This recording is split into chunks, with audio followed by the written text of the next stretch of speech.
coopération et l'action au service du bien commun. En République et en démocratie, le pouvoir s'exerce par la persuasion et non par la terreur. Mesdames, Messieurs de la presse, chers compatriotes, ces derniers jours, des accusations graves ont été portées contre ma personne. Je ne suis pas ici pour m'engager dans des polémiques, ni répondre par l'invective.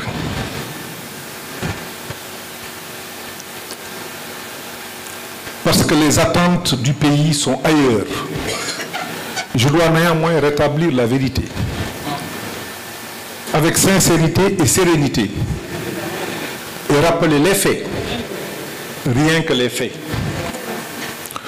Tout au long de ma carrière, j'ai toujours servi le Sénégal avec rigueur, transparence et intégrité. Aucun acte, aucune écriture ne peut m'être imputée dans quelque gestion frauduleuse ou malversation que ce soit.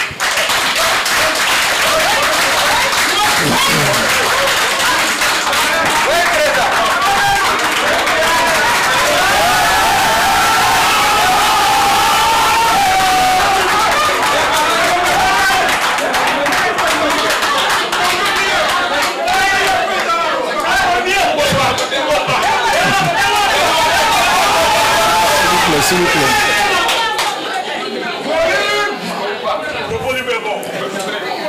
Je dis bien, aucun acte, aucune écriture ne peut m'être imputée dans quelque gestion frauduleuse ou malversation que ce soit. Et je le dis avec foi, fermeté et solennité. Je n'ai jamais été épinglé dans aucun rapport d'audit. S'il vous plaît, s'il vous plaît, s'il vous plaît, s'il vous plaît. J'ai servi mon pays dans le respect strict des règles de bonne gouvernance. Et je rends grâce à Dieu pour cela. Aujourd'hui, certains m'accusent sans apporter la moindre preuve concrète. Il est facile d'accuser sans fondement, mais la vérité demeure. Je n'ai jamais falsifié les statistiques budgétaires. Et je nourris un doute profond sur la véracité de ces allégations. Il m'a été reproché des faits prétendument couverts par un rapport d'audit sur la période 2019-2023. Je tiens à rappeler une évidence. De 2019 à 2023, je n'étais plus ministre de l'économie et des finances. Mon passage au ministère des Finances s'est terminé le 6 avril 2019. Alors qu'on m'explique comment pourrais-je être tenu pour responsable des faits qui se sont produits à une époque où je n'étais pas aux commandes du ministère des Finances. Ces accusations, me semblent, sont non seulement infondées, mais sont révélatrices d'une volonté délibérée de nuire ou de désinformer. L'honnêteté intellectuelle et la rigueur devraient être les bases du débat. Ce qui est attendu du gouvernement, c'est de répondre aux besoins du peuple sénégalais et non de se livrer à un jeu de diversion. Je les invite à sortir des querelles et à se concentrer sur l'essentiel, c'est-à-dire gouverner pour le bien de notre pays. Mesdames et messieurs, chers compatriotes, je tiens aussi à préciser clairement, depuis mon entrée dans le gouvernement en septembre 2013, aucun terrain ne m'a été attribué, aucun immeuble, aucun appartement, aucune villa de l'État ne m'a été cédée ou octroyée sous quelque forme que ce soit. Ces accusations d'accaparement de biens publics me concernant sont injustifiées. et relève de la pure calomnie et du dénigrement. Je n'ai jamais détourné les biens de l'État, ni failli à ma mission de service public. Dans la position où j'étais et dans l'organisation qu'il y avait au niveau de ce ministère, ce n'était même pas possible. En tant que serviteur de l'État, je n'ai jamais menti au peuple sénégalais, ni cherché à me dérober à mes responsabilités. Ce parcours, je l'ai mené avec honnêteté et j'ai la conscience tranquille. Ces accusations apparaissent dans un contexte particulier, celui de la préparation d'une campagne électorale, où on cherche à semer la confusion, à discréditer ceux qui, comme moi, ont consacré leur vie au service de la nation. Mais je tiens à être clair. Rien ne m'empêchera, à part le bon Dieu, d'aller à la rencontre des Sénégalais pour défendre ma vision et mon engagement pour le pays. Je continuerai à travailler avec la même détermination pour notre peuple, avec la foi inébranlable en la transparence et l'intégrité. Je le ferai en respectant l'ensemble des lois et règlements de ce pays. Mesdames et messieurs de la presse, mes chers compatriotes, il est essentiel de rappeler les faits et de dresser un bilan objectif de mon passage à la tête du ministère des Finances. J'ai eu l'honneur d'être un des artisans du plan Sénégal émergent, en particulier de son premier plan d'action prioritaire. Ce plan a marqué un tournant décisif de notre économie en renforçant le cadre macroéconomique et en créant une dynamique de croissance forte et soutenue sur 5 années consécutives. Grâce à cette trajectoire, le produit intérieur brut du Sénégal avait enregistré une hausse moyenne de 6% sur la période 2014-2019, 6,6% sur la période 2014-2018. Contrastant avec la période 1980-2013, où la croissance moyenne était de 3%. Jamais notre économie ne s'est mieux comportée.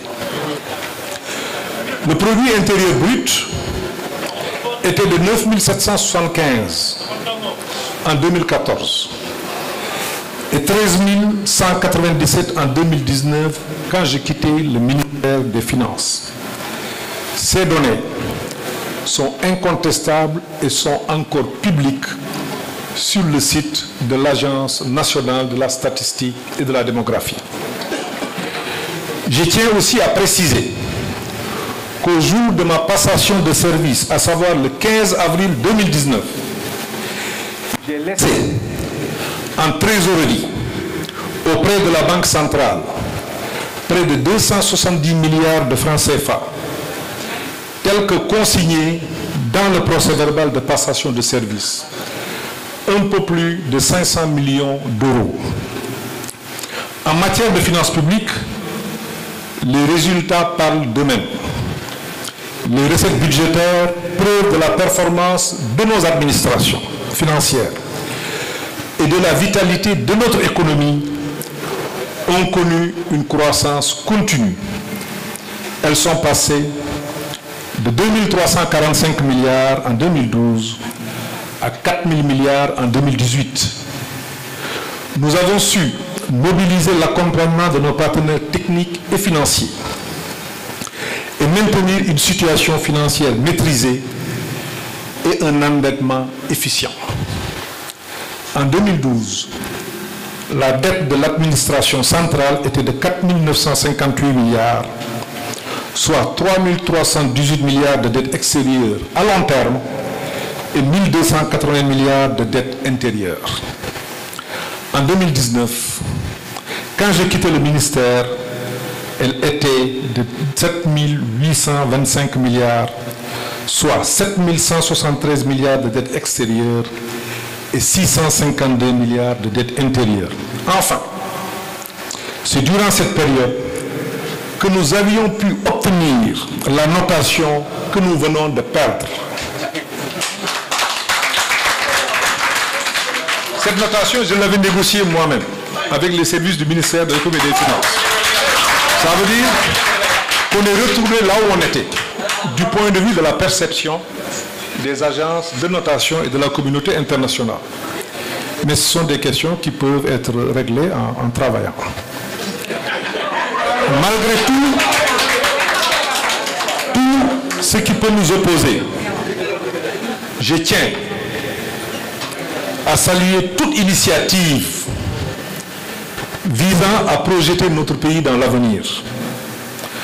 En tant qu'un des artisans du plan Sénégal émergent, j'ai contribué à mettre en place une stratégie de développement qui a permis au Sénégal de connaître des progrès significatifs en termes de croissance économique, de renforcement des infrastructures et d'amélioration des conditions de vie. Il est essentiel de continuer à construire ces bases solides, sur ces bases solides.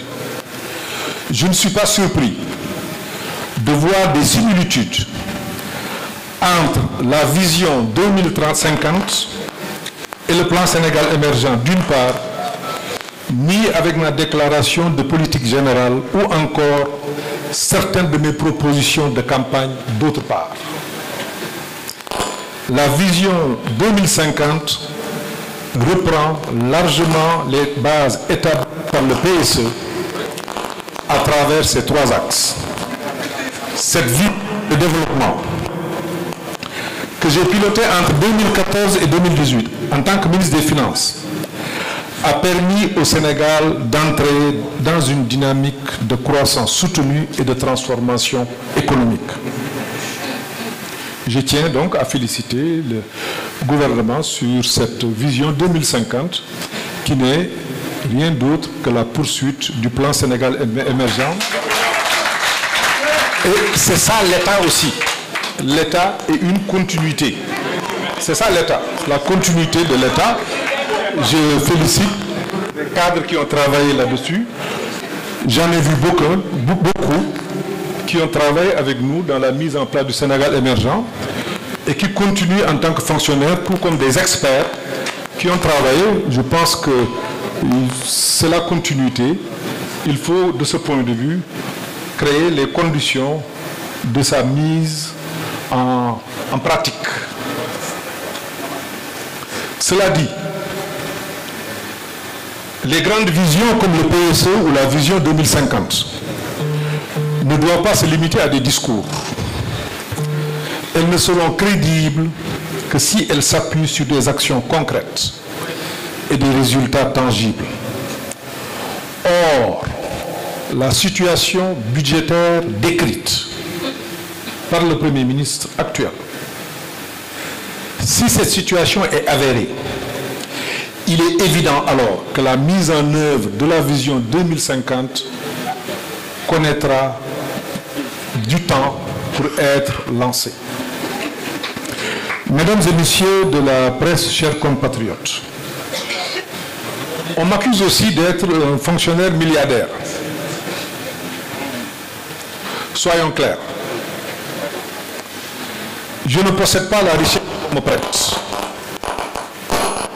Je n'en ai nullement besoin. C'est vrai que je partage le peu que j'ai.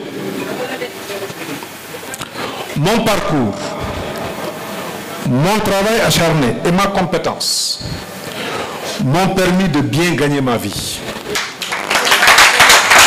Comme cela aurait été le cas pour tout honnête serviteur de l'État qui aurait eu la même trajectoire que moi.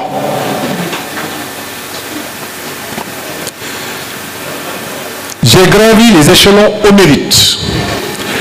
Depuis mes débuts comme inspecteur des impôts, commissaire contrôleur des assurances, inspecteur vérificateur, jusqu'à mes fonctions de chef de centre des grandes entreprises, directeur des impôts, avant de devenir directeur général des impôts et des domaines pendant 7 ans. Ensuite, j'ai eu l'honneur de servir mon pays comme ministre de l'économie, des finances et du plan pendant 6 ans, puis comme ministre des Affaires étrangères et enfin comme Premier ministre.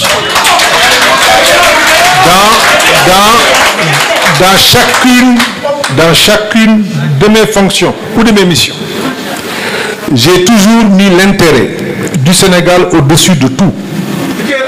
J'ai formé des générations d'inspecteurs, oui, dont l'actuel Premier ministre.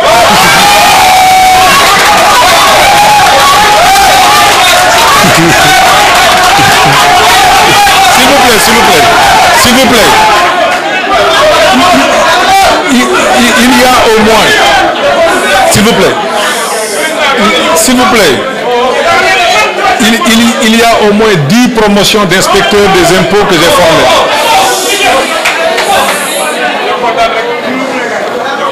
Il y a au moins 10 promotions que j'ai formées, que j'ai enseigné à l'ENA pendant 10 ans, mais parallèlement aussi j'ai enseigné à la Banque centrale, au COFEP, où j'ai vu beaucoup de cadres du secteur financier passer entre mes mains.